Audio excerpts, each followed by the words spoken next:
Hi, my name is Barry Manandi and you're listening to the ZFM Sport podcast. Z, the hottest station in the nation. ZFM Stereo. It's Lionel Messi! He scored! The goal the world wanted!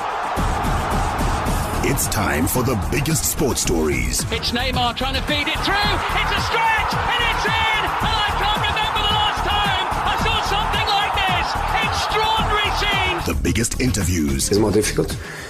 Obviously, it's more difficult. And all the analysis right here. If they play poorly, they come back, they've got all the excuses. You can't have it both ways. Every weekday, it's my sport, it's your sport. It's CFM Sport. Let's join the team for the biggest show in the world of sport on CFM Stereo. My station, your station.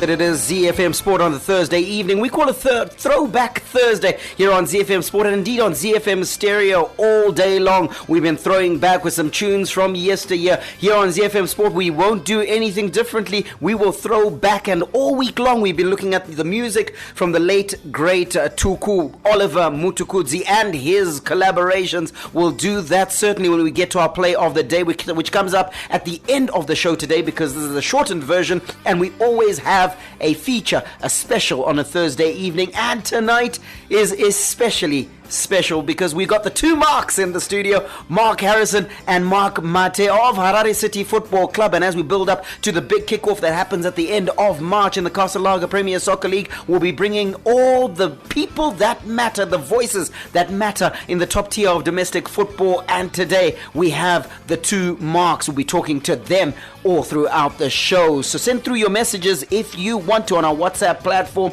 and we'll be able to field them and talk to the two Marks. But ahead of that, we always give you a sports news update. We go international, but first, charity begins at home, so we start local. The Home Front. Local sports news and analysis.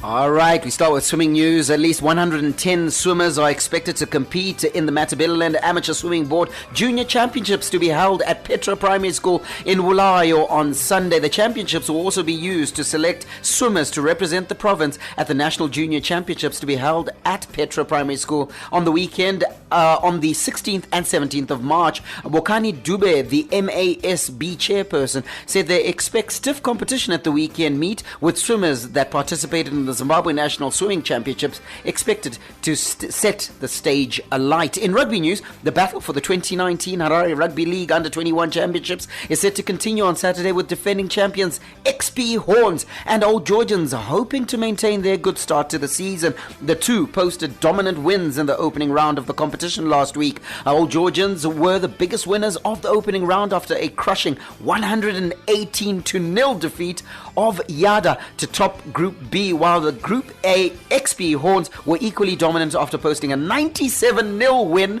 over Mufakos. Yes, you heard me right, 97-0. I'm sure the two Marks in the studio would love a scoreline like that to open the season this season. We're ending with golf news, where 6 local professional golfers will tee off when the Sunshine Tour returns after the summer holidays with the Eye of Africa PGA Championships, which got underway this morning until Sunday. The event, which began in 1923 as a match play tournament before being converted to its current stroke play format in 1965, returns to Eye of Africa's signature golf estate south of Johannesburg, with several international golfers taking part. Eye of Africa boasts a prize fund of 2 million rand, and Zimbabweans Ryan Cairns and Mark Williams Dean Nisha entered the tournament through exemption. Let's go international. International Sports News Roundup, where the world comes out to play. In our international sports news roundup, the logical place for us to start is in England with the Premier League, where Jurgen Klopp took exception to several refereeing decisions as did I, after Liverpool missed the chance to move 7 points clear of Manchester City at the top of the Premier League. Sadio Mane opened the scoring against Leicester with just 2 minutes and 2 seconds on the clock at a snowy Anfield. It might as well have been St. Petersburg, but the league leaders have failed to capitalise as Harry Maguire earned the Foxes a point in a first half stoppage time. Maguire's strike came just 6 minutes after the England international saw yellow and not red for a last man challenge on Sadio Mane before Ricardo Pereira escaped punishment from Martin Atkinson after bringing Naby Keita to the ground in the area midway through the second half. Over to Spain, where there was Copa del Rey action. Felipe Coutinho scored 2 goals to help give Barcelona a 6-1 win over Sevilla last night and a spot in the Copa del Rey semi-finals after easily overturning a 2-goal deficit from the first leg. Barcelona had lost 2-0 away last week but advanced 6-3 on aggregate after Coutinho produced his best game of an up and down season for the Catalan club, which remains on course for a 5th consecutive cup crown. Finally, out of Italy, Coppa Italia it was last night, and holders Juventus crashed out of the Coppa Italia with a 3-0 quarter-final defeat by Atalanta. Juventus, the old lady of Turin, had been bidding for a 5th consecutive league and cup double this season. Cristiano Ronaldo's Juventus won their first trophy of the season in the Italian Super Cup this month, but they suffered their first defeat in a domestic competition this season as they ride high and unbeaten in the league. That is Serie A. When we get back, we're talking to 2 Marks. From Rufaro to Barberfield, Mandava to Nyamunga, all the perfect moments in the Castle Lager Premier Soccer League come together on ZFM Sport.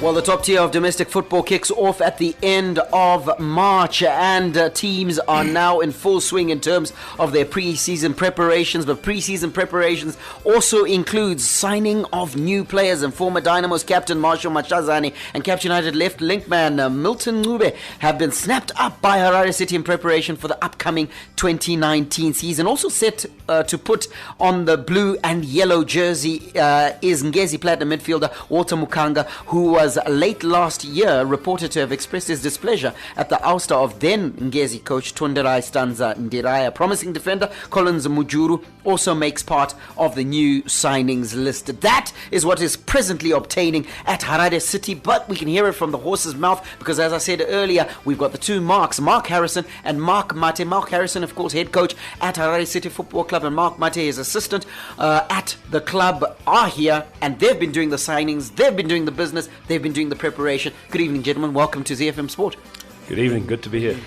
All right, chaps, before we throw forward to what potentially you're looking at this season, let's quickly look back at last season, finishing a creditable 10th based on what happened in the precedent season.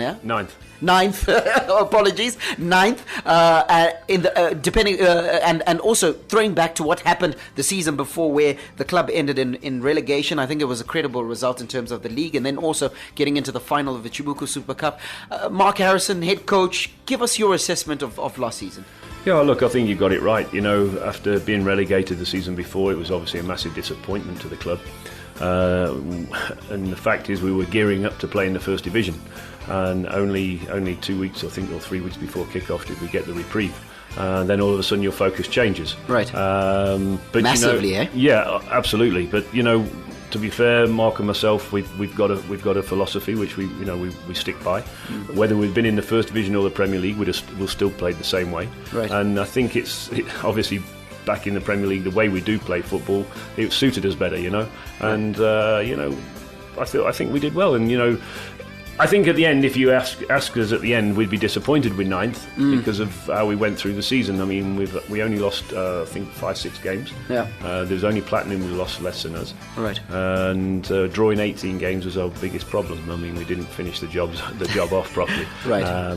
If we'd have converted 8 of those 18 into wins, we'd have ended up second.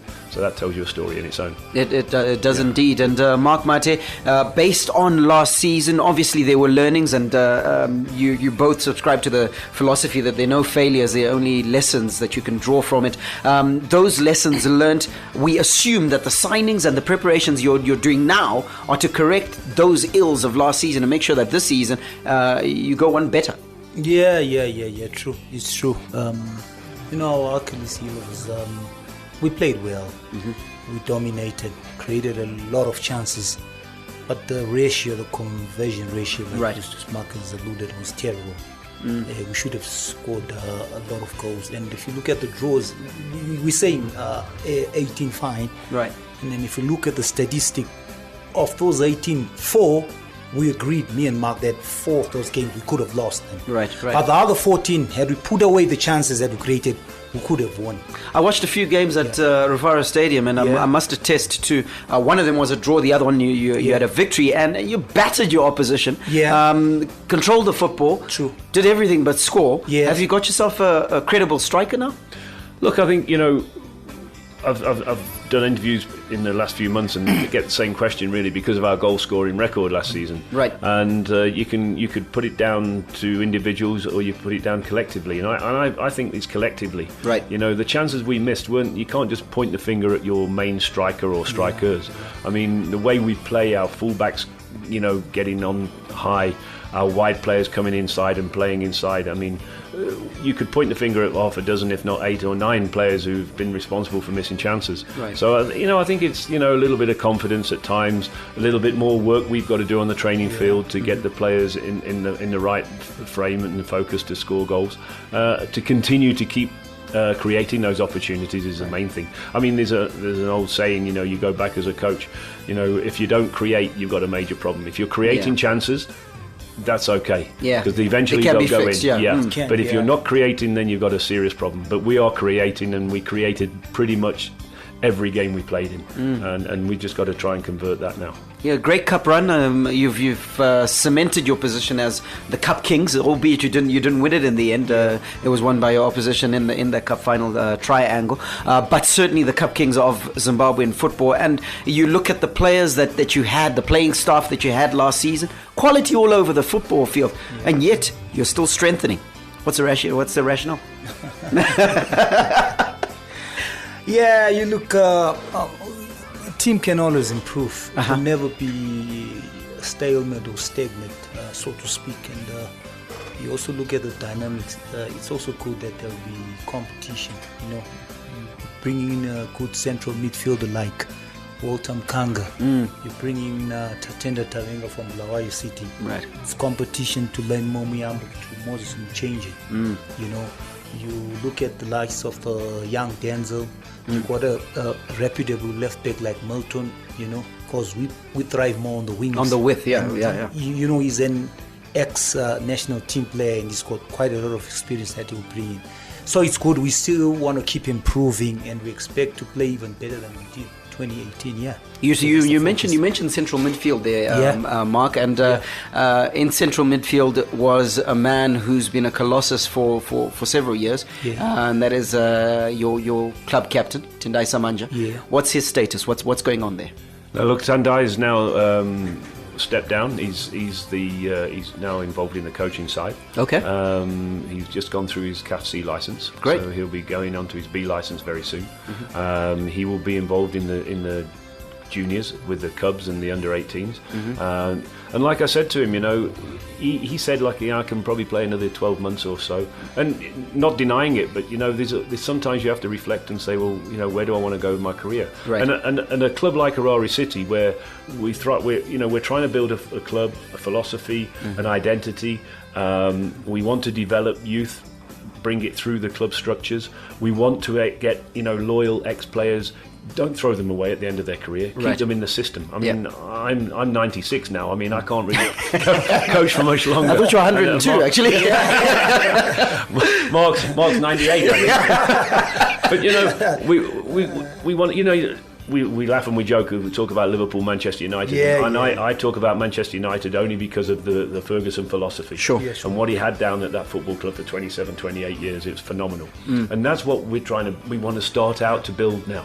build a philosophy that your club can hold on to and can grow with. The players can grow with it and grow into it. Players then can become coaches and grow, and they know the philosophy, they know the system, they know what you want, and that's what we're trying to do here. We're very early days, we're 12, 18 months into it. Right. I mean, we're just scratching the surface, but that's where we want to go with it all. On that issue of the philosophy, I'm going to ask you to speak very briefly about the structure of the club, because certainly we look at, there are very few clubs in this country that you can certainly look at a model where it is modelled against international best practice, and Harare City is one of those clubs, because you've got a functioning junior structure. You've got in inverted commas, a reserve side that plays in the first division, the Cubs, and then you've got obviously the first team, and so there's a graduation that's very clear there. Is the club one? In other words, the same way that Harare City is playing at the elite level, which is the first team, is that permeating throughout the structures of the club? Do you want me to? Look, as I said, we're 12 months into it. It's still very, very early days. But as you quite rightly say, we've got the PSL team, we've got the Cubs team, which we deem we want to create it to be under 19. Sure. At the moment, it's a little bit older than that. It's 20, 21, 22-year-olds, some of them. It's a good side. I've watched them play. Yeah, but we want them to be under 19s. In playing in the first division. We have under 17, 18s, which we want to then push into the second division. Right. Which we want them to be literally under 17s. Then we've got behind that, we've got under 15, 16, we've got under 13, 14. Perfect. And then we've got those council schools, the 32 council schools, where we want to start our feed from. That's a good point. And then the philosophy, yes, is the answer to your question. Maybe not right now as it should be, but over the next year or two, it will be that way, that all teams at all levels will play the same way as the PSL team plays. Right. So by the time those boys come from sort of 12, 13 years old, in 5, 6, 7 years' time, they'll be playing in the PSL team, and they'll be so rounded and groomed. It's incredible. Fantastic. Anything to add there, Mark?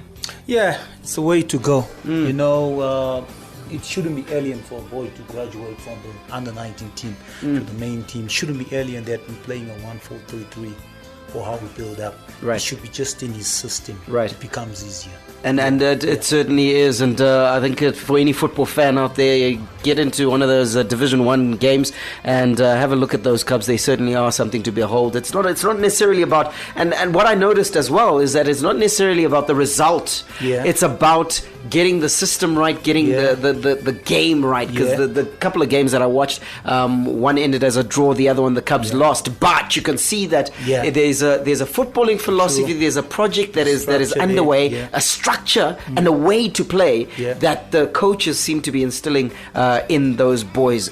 Right, we're here to talk about the first team, here to talk about 2019. We're on the cusp of getting into season 2019. What do you reckon? Are you asking me or Mark? Yeah. Which Mark? Mark Harrison. Now look, what do you reckon? We want to improve on 9th position. Yeah. Is our status at the moment. Okay. We're not geared to win the league at the moment. Okay. I don't think we're even pretending to. Let the other clubs stress out on that one. Let them worry about that. We're trying to progress. We're trying to, as we've talked What's about. progress to you? What would progress look like? I think if we can get ourselves in top 6, top 7 this season would be a good achievement for us. As I said, we were 9th last year. I felt we could have been top 8. Comfortably. We didn't make it, so we've got a lot of work to do. If we can make top 6, 7, I think we've achieved what we need to achieve next season, and taking steps forward. And we'll look at the league championship maybe in 2-3 years' time, but not right now. We're just there to build, to grow, and to get better. I mean, what you've got to understand as well, at the moment we're carrying a squad of 28.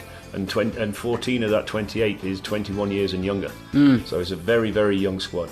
Yeah, I noticed that with the players not necessarily coming in, the players going out.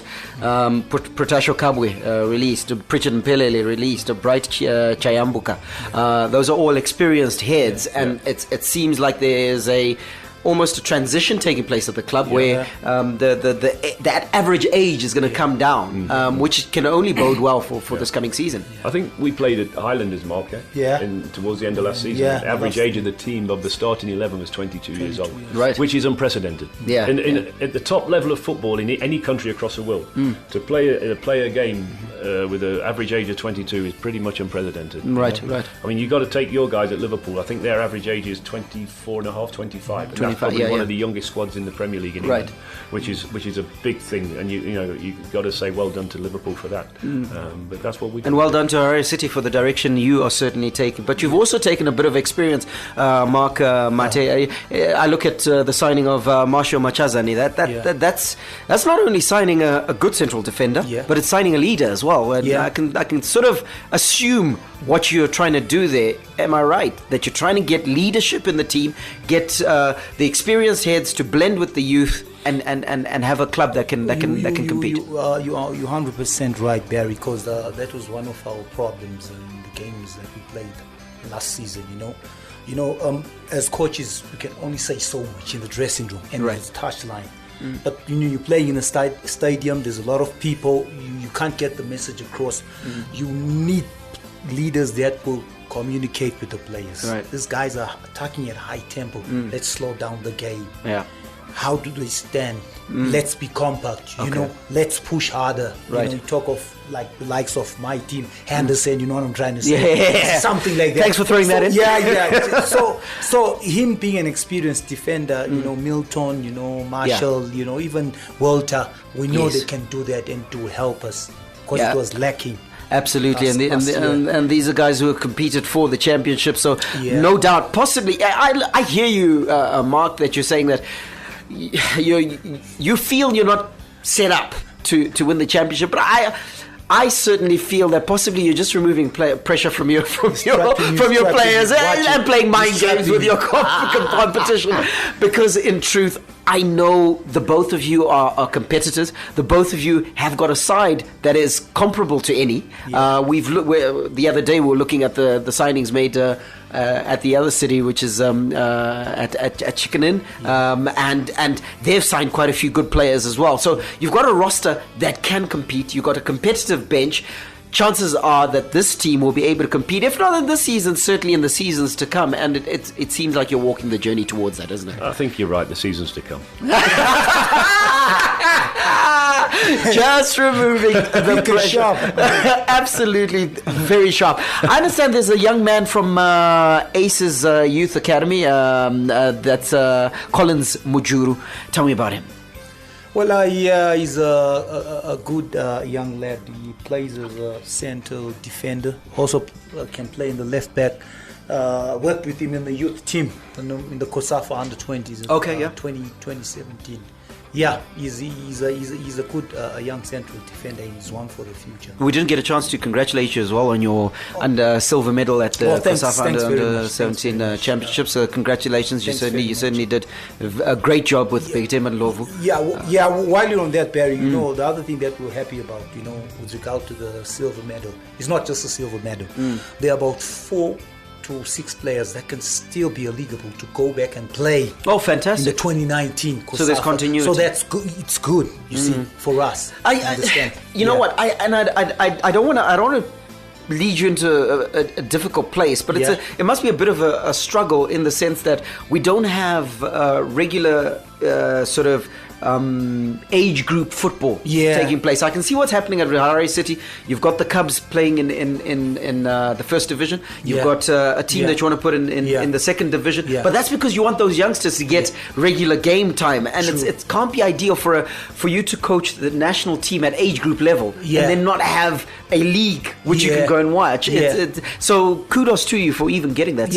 True. Also on the other side, I think it's an issue of funds, lack of funds. Right. You would love a situation where this under-20 youth team be able to travel and play in invitational tournaments, whether it's around Africa, whether it's overseas. It's quite good, Okay. You pick around from the country. That's it. And they get exposed. Right. Not for us to wait for December and we start running around looking, It's not good. But look, like we say, we did our best under the circumstances. Right. So Mark Harrison says that, and I think Mark Mathe agrees, says that Harare City is one for the future. So watch this space. Watch the space, exactly. All the best for the 2019 season, guys, and thanks for spending this time with us. No, thanks, man. It was great. Thank you. Play of the day. Throwback Thursday.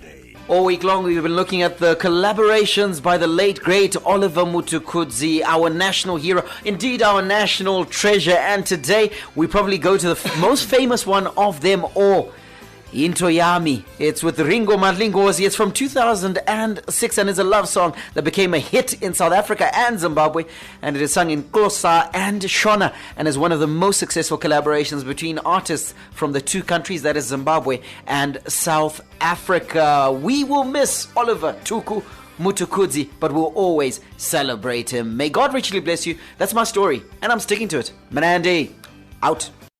Be sure to catch ZFM Sport every weekday on ZFM Stereo. My station, your station.